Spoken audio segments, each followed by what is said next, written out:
welcome to our second episode of STOKR Insights.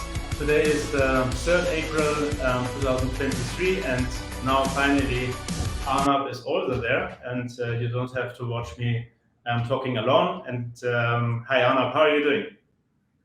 Nice, Tobias. How are you doing? And I saw that you had a good fun last week when I was on holidays for last few days. But yeah, glad to be here on the second episode at least. So you have been in holidays. So how was it? It was good. It was good. It was the time when the US banks were falling. So I was on constantly checking my Twitter and news channel apps. And that was crazy. I was actually in Dubai. So it's very interesting, whenever I go to Dubai, kind of every year I go at least once, and the things change. The city is changing so fast and so drastically.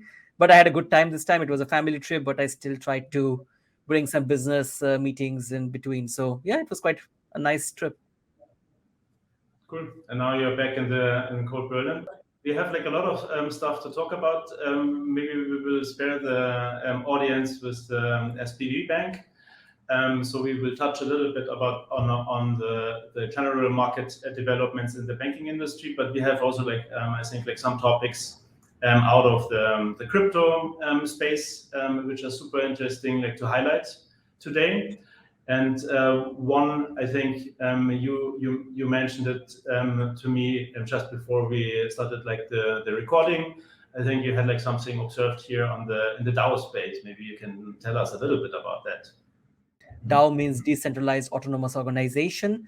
It's a concept that people are experimenting from the crypto world primarily, with the idea of creating a legal entity or an entity in certain ways, which can be managed by collective efforts of different participants without having a CEO or CFO and those kind of roles, by a board of directors and those kind of things appointed. So that's an interesting experimentation. So I would say it's not about a tech experimentation, but it's much more of an experimentation from a very basic understanding of human interactions, where it comes from. And we saw a lot of interesting development over the years. I think the first infamous information about DAO was the DAO hack that came from Germany, and which is very interesting. The DAO hack took place back in the days. But after that, a lot of interesting developments happened. And the recent one, I think, Tobias, what you mentioned is what we saw with the recent incident of Arbitrum. And for those people who doesn't know what Arbitrum is a layer 2 scaling solution of Ethereum, and they launched their own governance token. It's a token that a lot of players usually issue for the network participants who are supporting the network by running some kind of proof of work algorithms or participating in staking or whatever it is. This governance token was airdropped, and now the question comes is how the DAO should function in order for those governance token to be distributed to the DAO administrators or other participants. And this is where I think the kind of a discussion that was happening for years, how this governance process will be there. And we saw there are a lot of broken issues that the current system is facing, which is not new for DAO, which is definitely not new for the human discussions, or any organization has the same problem, how the governance will be. Can I ask you quickly, what is the purpose of this DAO here concretely? So the DAO was created by this entity of the Arbitrum networks to support the growth and any kind of activities supporting the growth, adoption, scalability of that, or any kind of proposals, kind of an administrator. Think of the DAO as an administrator of the network without having a company that is supporting the network. That's the main principle. And that's basically also here behind this Arbitrum case, right? Exactly. So they wanted to create a DAO that will kind of manage the growing forward vision, development, deployment, resources, and everything they will manage of the Arbitrum network going forward. That was kind of the main purpose by which the DAO was created. I heard they set up a foundation, huh? They set up a foundation. Exactly. They set up a foundation. It's interesting, where we see there's DAOs are created to vote, but there is always an entity. Like we have Ethereum Foundation, and this foundation became a very interesting topic back in the days.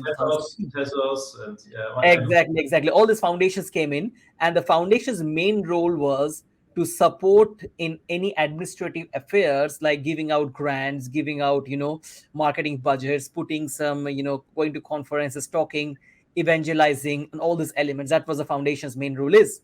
And as Tobias, you rightly mentioned, this is where the problem starts. The foundation cannot run with just goodwill. They need money, right? And what in this Arbitrum case happened, the foundation wanted certain amount of allocation. I think they wanted an allocation of $750 million worth of Arbitrum token.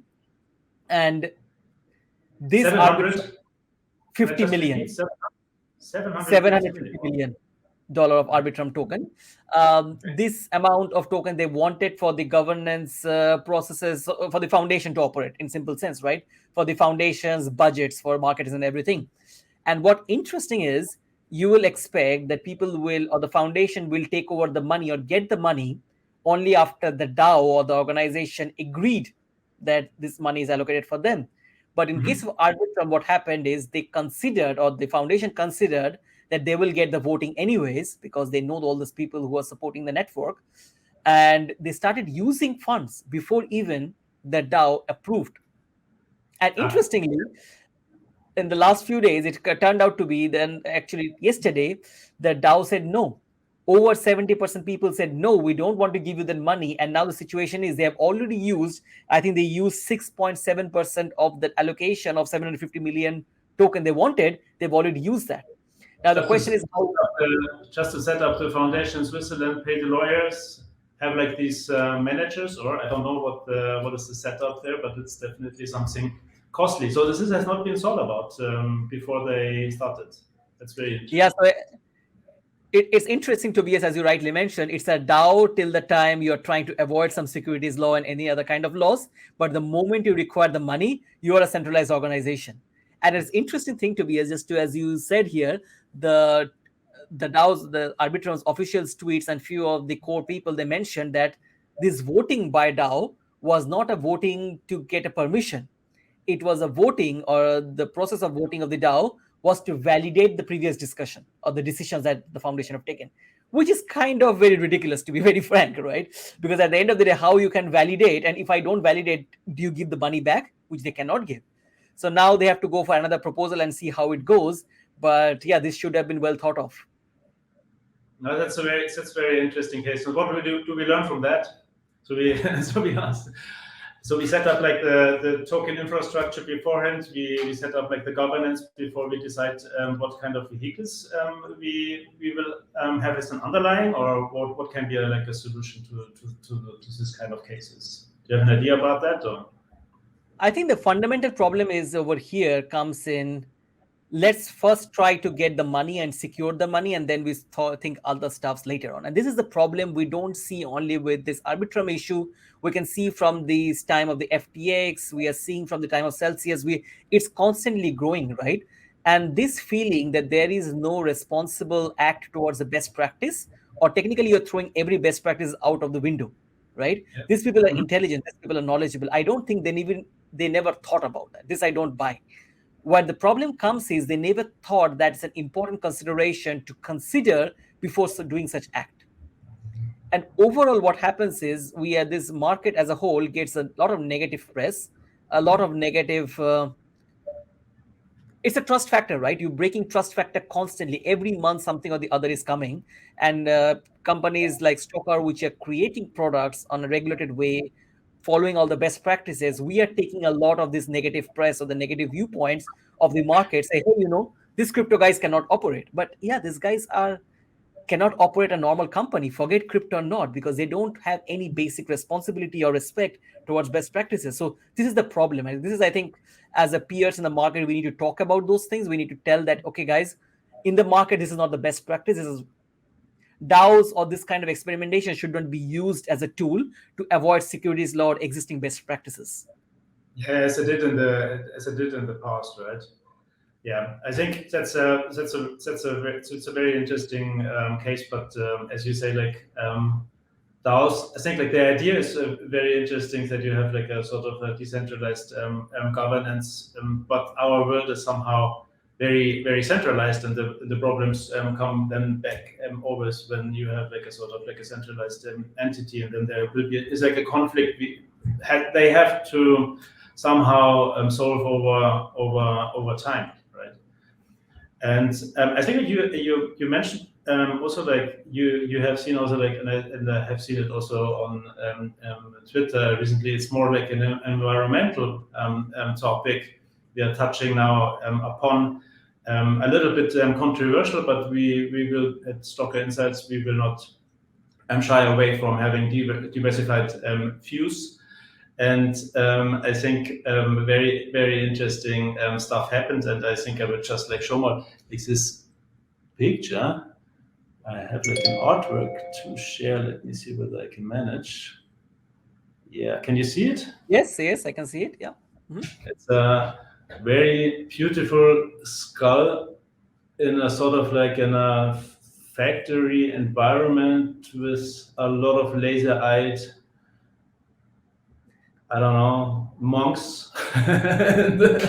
Maxis, I would say. Yeah.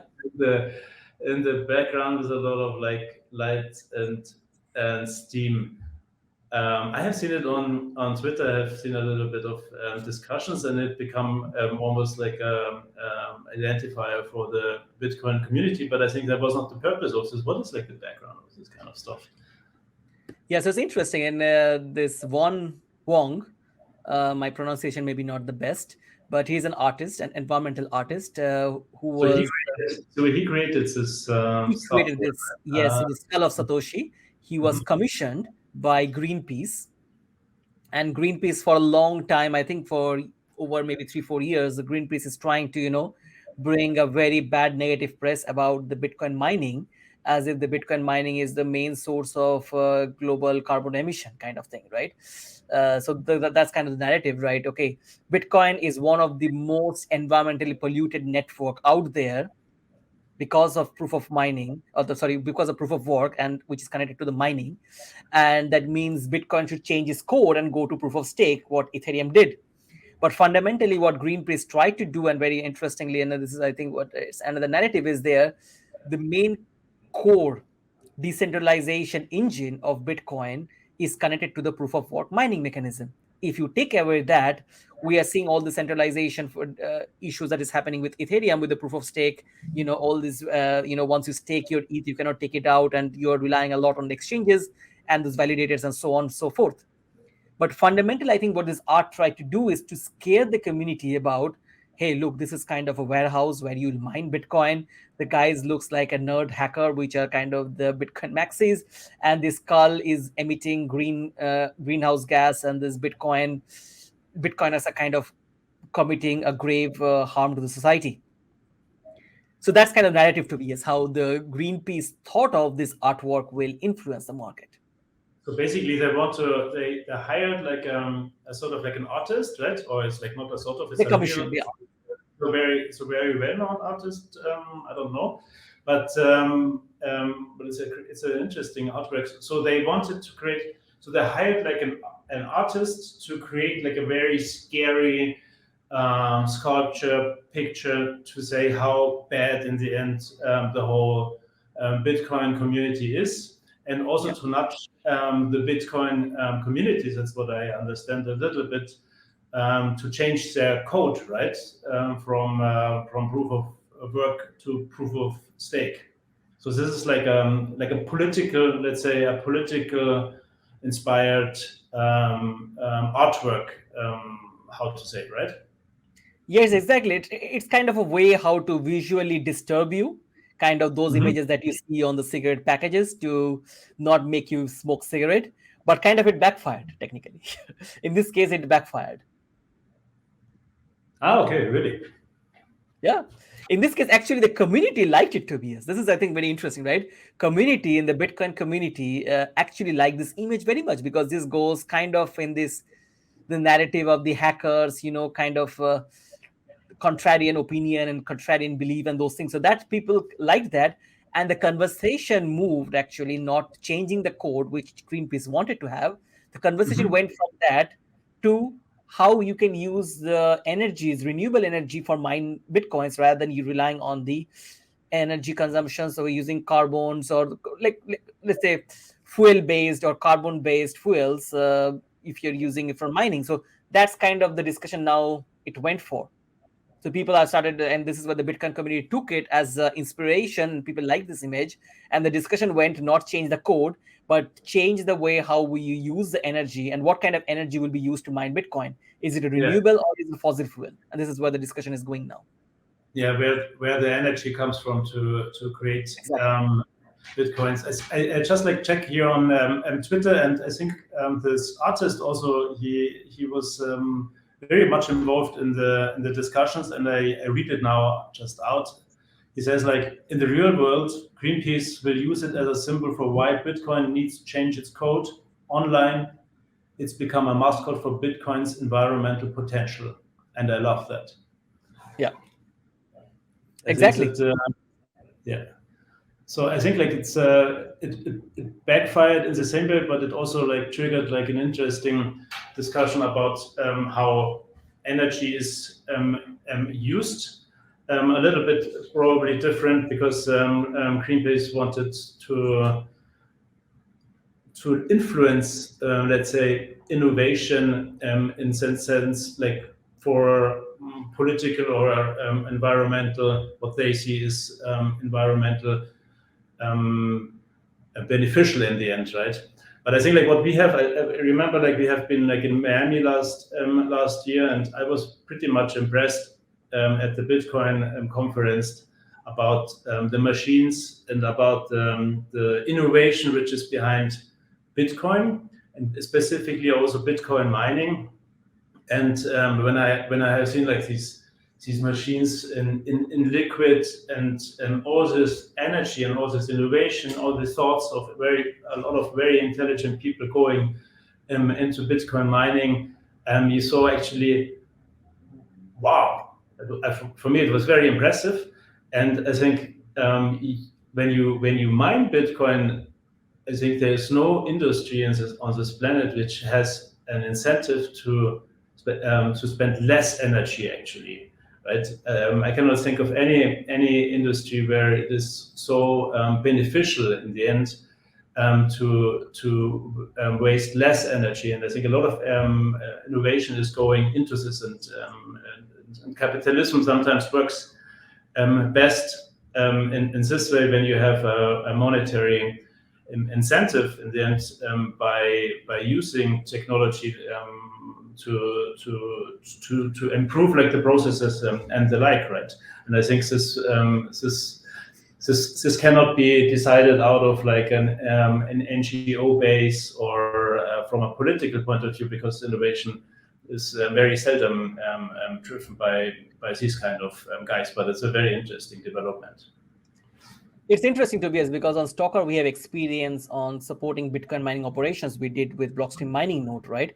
And we saw what the months of researches and the years in the market that a lot of renewable energy are being used these days to mine. I think over 40% of the energy which is used in Bitcoin mining space comes from the renewable energy. And this is growing. And I think in the years coming forward, this will be more and more. There's a huge amount of market interest also to mine Bitcoin with renewable energy. And Bitcoin, and this is, I think, kind of very interesting, Tobias, as you touched upon, as civilization moves forward, we will not reduce our energy consumption. We will increase the energy consumption. The question comes is how we generate those energy. And how we use actually energy, how efficient we are.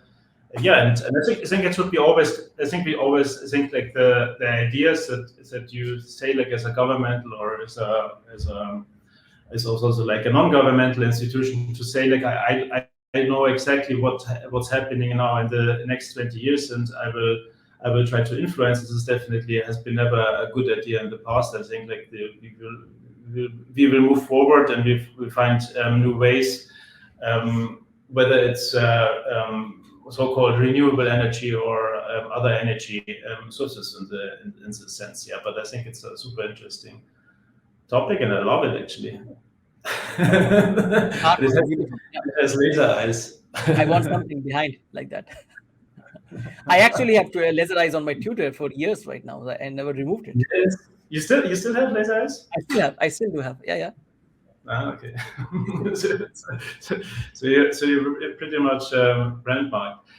I never had laser eyes, but you can see like in the reflection of the screen, I think there are some laser eyes. There are some laser eyes.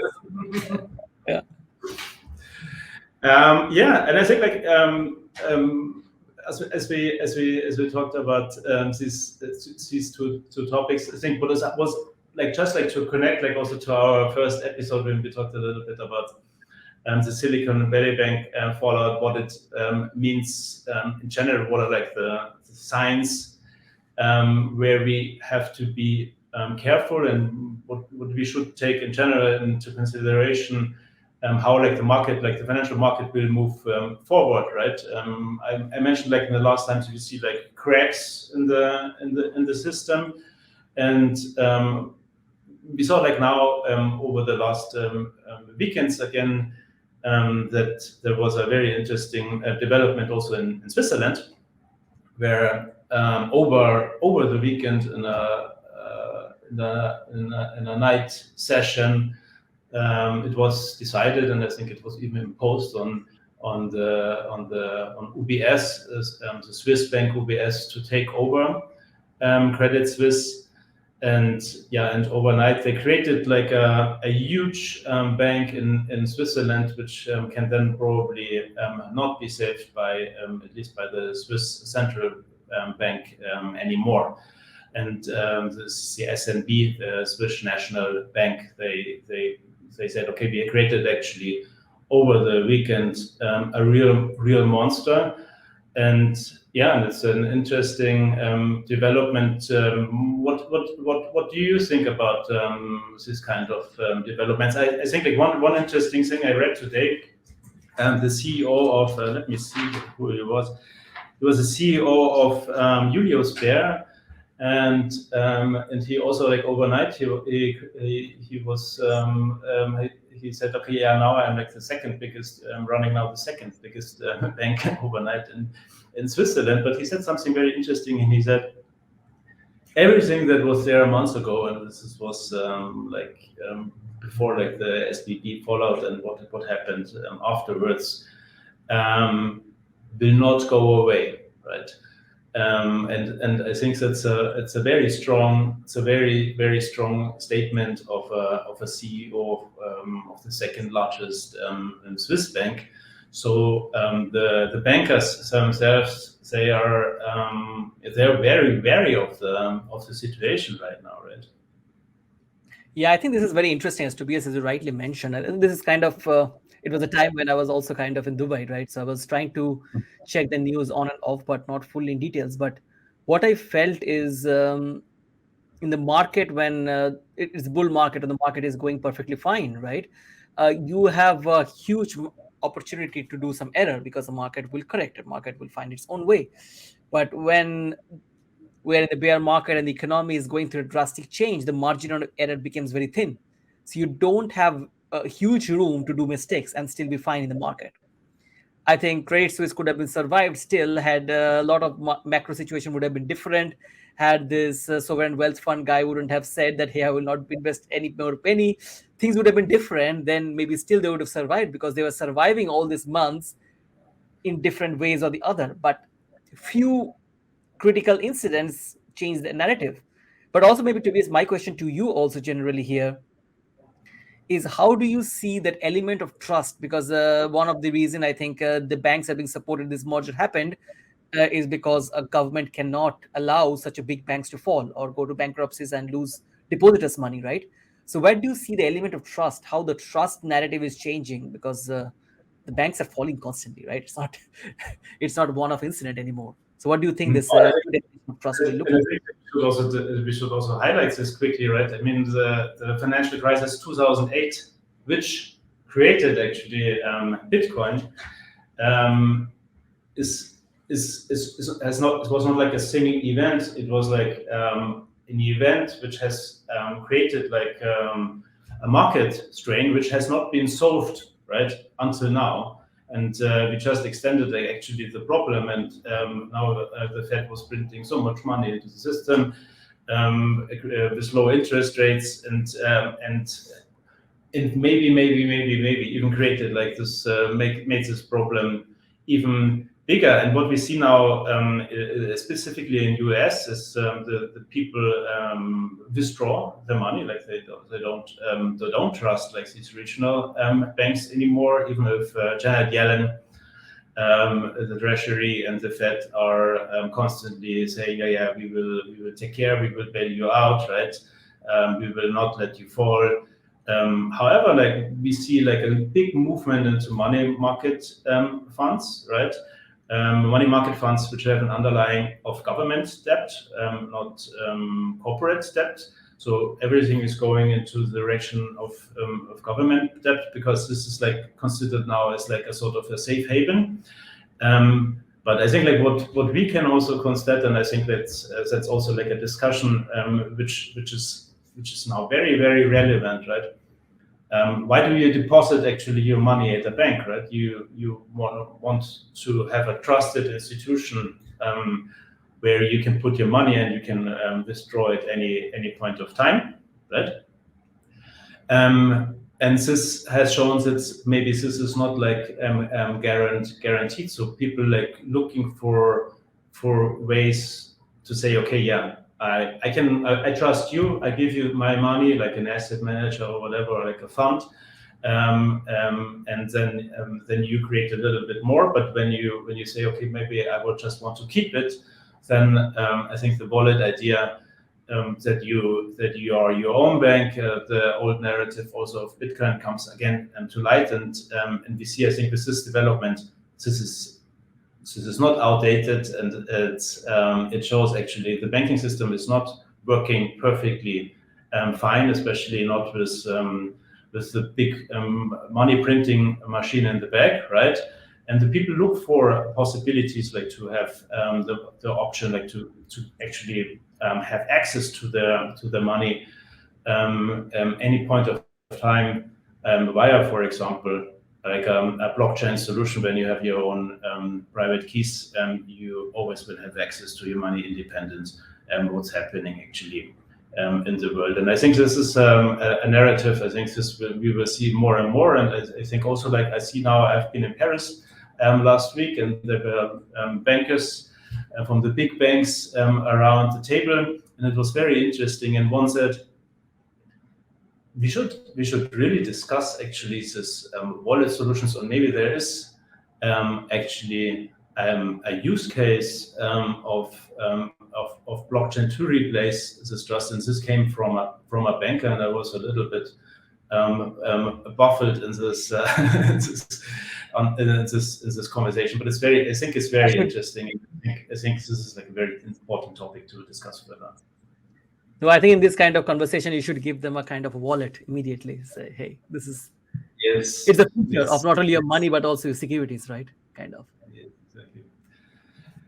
And I think like, yeah, we have like discussed for I don't know, for around almost 20 minutes, so no? Yeah. 15 minutes. Maybe we will not overstress it. So I think like what we want to do is a little bit. We want to comment like on market developments which we found interesting over the time, but we also want to have like a sort of like an education element in the end, right? And this time, I think what we would like to do is like we have written an article in a magazine of the Luxembourg Private Equity Association, and we were talking about what is tokenization in general, what is whitelisting, and what is like a use case in this kind of market environments where liquidity is very low and where you have like really a strain on your assets, and how you can use tokenization to gain liquidity. And we will definitely put a link in our video cast or podcast, or how we want to say it. I think on the YouTube you'll find it on the details section, that the link will be there. And so on the YouTube it will be easier than to access, and it's open so anybody can read that. But I think Tobias, one interesting thing, when we wrote the article, that was a different geopolitical situation, because we wrote kind of the beginning of this year, kind of the end of last year. But what we saw change, right? We see a drastic change happening. I think, and personally, what I say, the market right now, any tokenization effort in US will be very hard to pull off. And I see more innovations happening right now in Europe, in Asia, in the GCC region, in Latin American market. And in Europe, primarily, as we are operating from that market, I see there is a huge potential for Luxembourg as a jurisdiction to be a standout jurisdiction, like jurisdiction which not only is interested in tokenization, but is also understand the capital markets and the complexities of capital markets. And this is becoming more and more, I think, interesting for us to observe that people are really coming out of the US and say, hey, we need an entity that is serving a non-US market. And this will maybe increase in this current geopolitical situation. Yeah, and I think like in the following episodes, we will definitely also discuss about US securities laws, about orange groves, and the like. But I think here we can end it for today. Yep. So thank you for listening, guys. Today is 3rd April 2023 again, for the record, and I think a lot of things will happen in the future, and we will be there. Cheers. See you next time. Ciao. Ciao, Arnab. Bye.